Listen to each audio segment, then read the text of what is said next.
All right, so ready to jump into this one. Yeah, let's do it. We're tackling Rich Dad, Poor Dad today What a classic. by Robert Kiyosaki. Hmm. You know, this book is basically like a must-read, right? Oh, absolutely, yeah. For anyone who's even remotely interested in personal finance. Yeah, I mean, I'm sure most people listening have at least heard of it. For sure.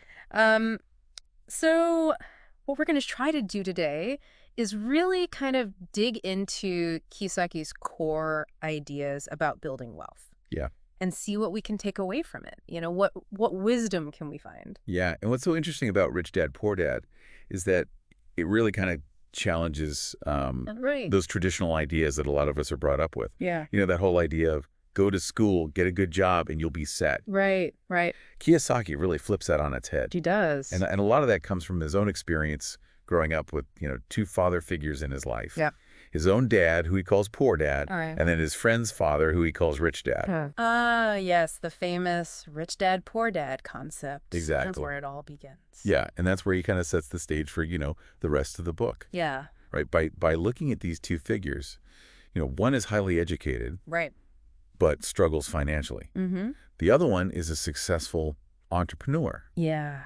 And he uses those examples to highlight how important your mindset is when it comes to money. Yeah, and it's really interesting because it's not just about how much you earn, Right. but it's how you think about money. Precisely. And Kiyosaki's Poor Dad believed in working for money. Right. Whereas Rich Dad believed in making money work for him. Yeah, that's a huge difference in how you look at things. Yeah, it really is. And, he really kind of drives this point home with that story about working for Rich Dad. Yeah, for 10 cents an hour. 10 cents an hour. I know. I mean, talk about a wake-up call. Yeah. I mean, were you surprised by that? Oh, yeah, totally. I mean, when I first read that, I was like, 10 cents an hour. What's the point? No. Right. What could you possibly learn from that? But it was such a good lesson, It was. It was. It wasn't about, getting a big paycheck. It was about understanding that just treating your time for money will only get you so far. Yeah. And he calls that trap the rat race. The rat race, exactly. And, I think so many of us can relate to that feeling of just being stuck on this treadmill. Totally. You're working hard, but you never really seem to get ahead financially. Right. You're just kind of stuck in that cycle of earning, spending, paying bills, and never really getting anywhere. Exactly. Yeah. And Kiyosaki uses the story of Mrs. Martin to show how bad this can get. Oh, right. She's this hardworking shop owner, Yeah. and she's always struggling financially. Yeah. So clearly the rat race isn't the answer. So what is? And so Kiyosaki's first big lesson is that rich people, they don't work for money. Yeah, they build assets that generate income. Right. That's the key. Yeah. They're focusing on, creating things that bring in money even when they're not actively working. Yeah, exactly. Imagine like a vending machine. Yeah. You fill it up once, and then it just spits out money, whether you're there or not. Right. That's the power of assets. Okay, I see that. Yeah. Now think about something like your car. Okay. Every day, that thing is costing you money. Okay. Gas, insurance, repairs. Yeah, for sure. It's a liability. It's pulling money out of your pocket. Okay, I see that. I never thought of it like that. And that leads us to Kiyosaki's second big lesson, which is you got to know the difference between an asset and a liability. The classic asset versus liability lesson. It seems simple, Yeah, but Kiyosaki points out that so many people get this wrong. they do. And they buy stuff thinking it's an asset when it's actually a liability, Yeah. like a house. Okay, now this is where I think a lot of people might disagree. I know, right? How can a house, something that's supposed to go up in value, be a liability? Isn't that what most people think of as an asset? Well, think about it this way. Every month, you're paying that mortgage. Right. Property taxes, insurance, repairs, it never ends. It's true. It's a constant drain on your cash. Yeah. And sure, your house might increase in value over time, but that money's locked in there until you sell. Right. And even then, got to deal with all those selling costs. So what Kiyosaki is saying is that the money you put into a house could be better used to get income-generating assets. Exactly. Things that actively put money in your pocket, not just sit there and cost you money. You got it. Now, he's not saying that owning a home is a bad thing, Right. but he wants us to really think about how we define assets and liabilities. Right. Yeah. It's about opportunity cost. Could that money work harder for you somewhere else? Right. And this is where those visuals of the cash flow patterns really hit home. Oh, yeah, totally. The ones that show the difference between how the poor, the middle class, and the wealthy manage their money. You can literally see how assets and liabilities play out in their lives. It's pretty eye-opening. It is. The poor, their income is just eaten up by expenses. Yeah. The middle class, they tend to pile up liabilities that they think are assets like mortgages and car loans. Right. But the wealthy, their money is coming from their assets, working for them 24/7. Okay, that's a pretty clear picture. Yeah. So if we're trying to escape this rat race and build wealth like the rich, what's the next step? Well, Kiyosaki's third lesson is all about minding your own business. Okay. Now, this doesn't necessarily mean like quit your job tomorrow and start a company. Okay. It's about, being intentional about building your asset column Mm-hmm. separate from your job income. Right, so it's about building that financial independence. Exactly. Well, Having a stream of income that's not just coming from you trading your time for money. yeah. Gotcha. So do you have any good examples of this minding your own business principle? Oh, yeah. Think about Ray Kroncek, the guy behind McDonald's. Okay, yeah. Now, his real genius wasn't just burgers. Right. It was getting the real estate under all his franchises. Whoa. Now that is minding your own business. Wow. So he built an empire on burgers and real estate. Pretty smart, right? Yeah, pretty smart. So, all right, we're becoming more financially literate. We're minding our own business. We're building up our assets. Mhm. What else does Kiyosaki have for us? Okay, get ready for this one. Because Kiyosaki's fourth lesson takes us into some tricky territory. We're Okay. going to talk about the history of taxes and the power of corporations. Okay, things are getting interesting. Yeah, and remember, we're just exploring Kiyosaki's perspective here. Right, of course. No need to get too worked up just yet. Right, right.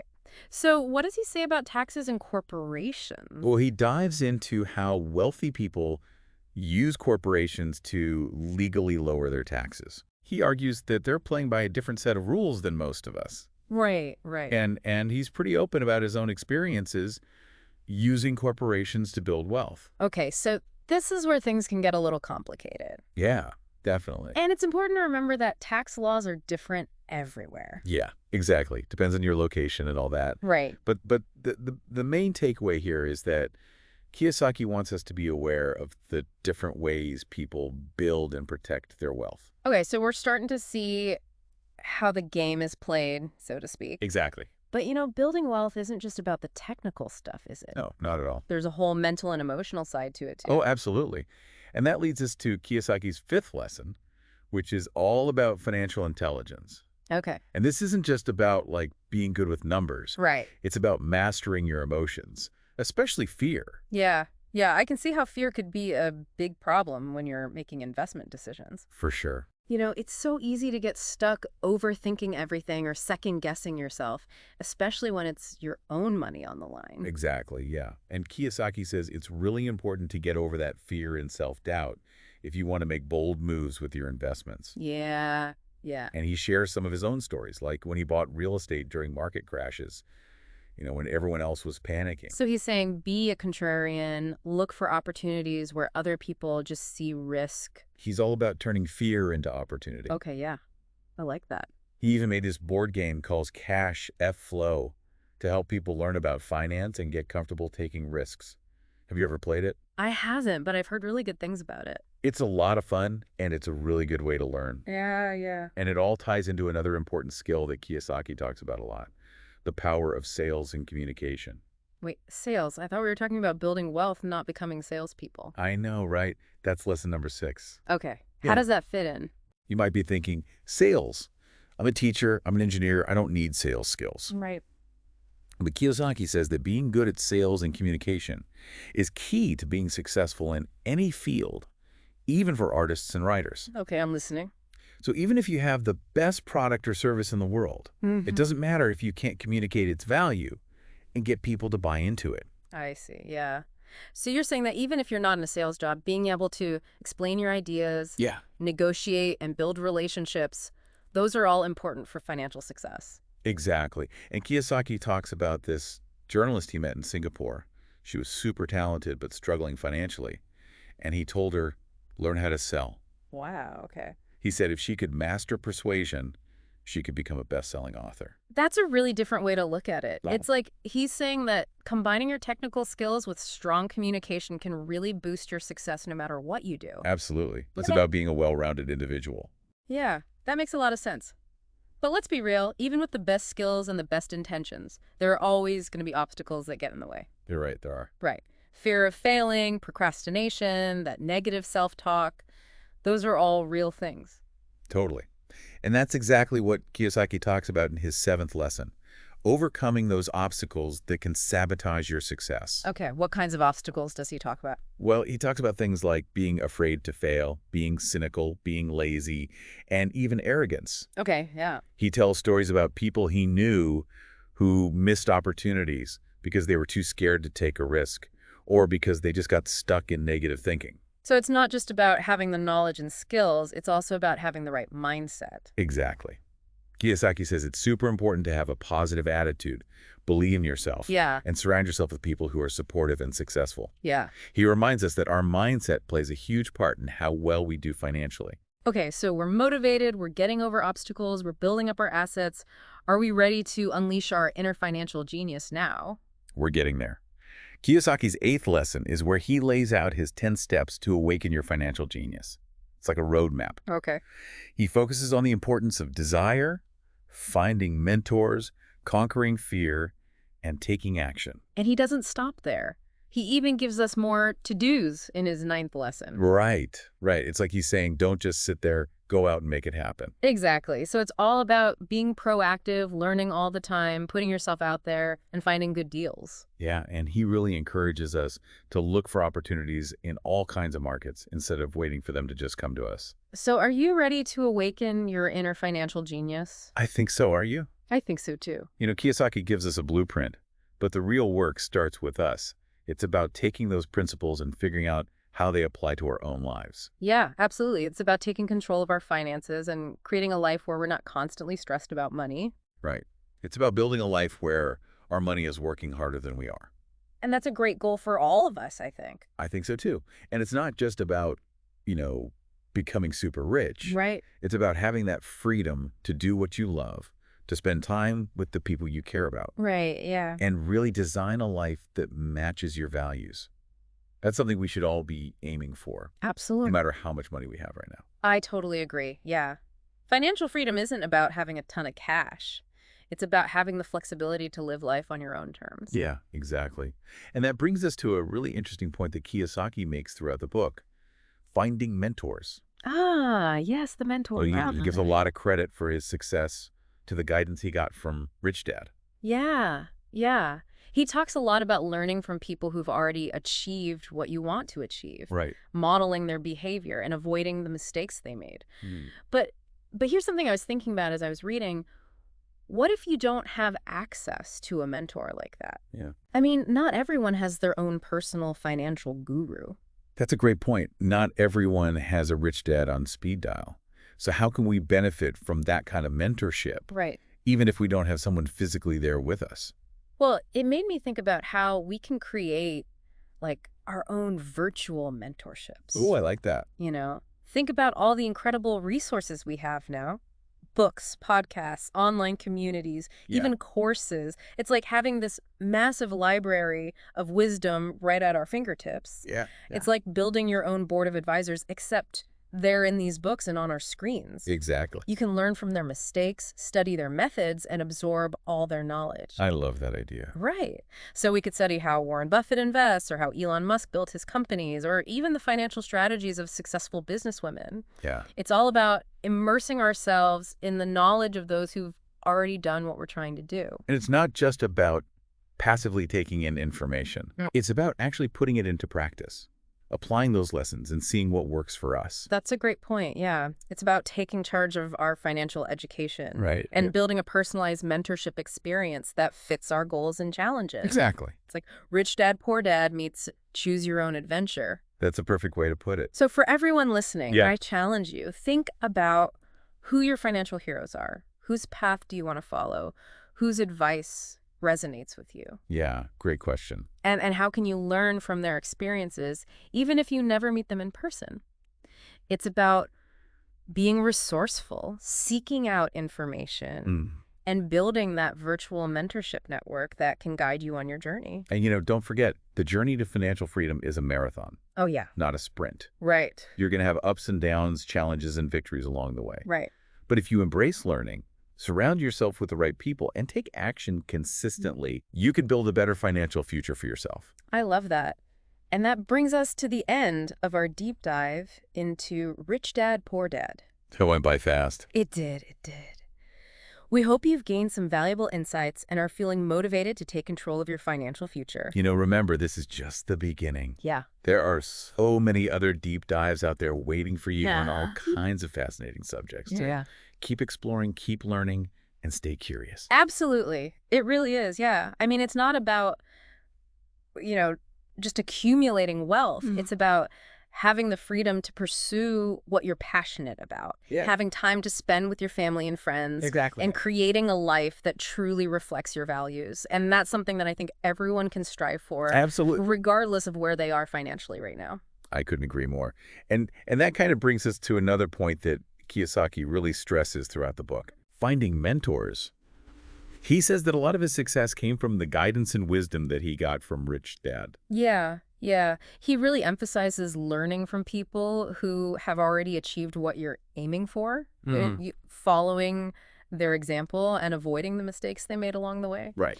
But here's a thought that I had while I was reading. What if you don't have direct access to a mentor like that? Yeah, that's a good question. Like you said, not everyone has a rich dad they can call up for advice. So how do we still benefit from that kind of mentorship, even if we don't have someone physically there to guide us? Well, It got me thinking about how we can create our own virtual mentorships. oh, interesting. Think about all the amazing resources we have available to us these days. Yeah.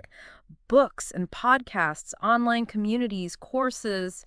It's like having a whole universe of knowledge right at our fingertips. Yeah, it's like we can create our own personal board of advisors, but they're in the pages of books or on our computer screens. Exactly. We can learn from their journeys, their strategies, and absorb all that wisdom so we could study the investment strategies of someone like Warren Buffett. Or maybe we're fascinated by how Elon Musk built his companies. Yeah.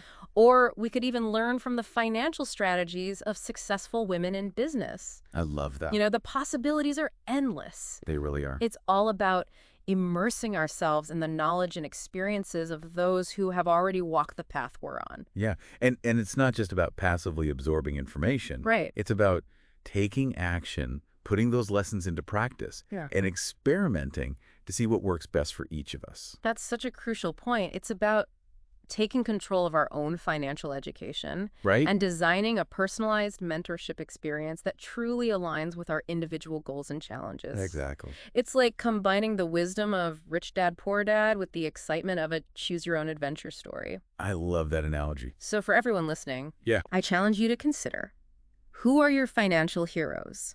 Whose footsteps would you like to follow? Whose advice speaks to you? Yeah, that's a great challenge. And how can you learn from them even if you never have the chance to meet them in person? It's all about being resourceful, actively seeking out information, and building that virtual mentorship network that can help guide you on your journey toward financial freedom. It's a journey, that's for sure. It is, yeah. And remember, the road to financial freedom is a marathon, not a sprint.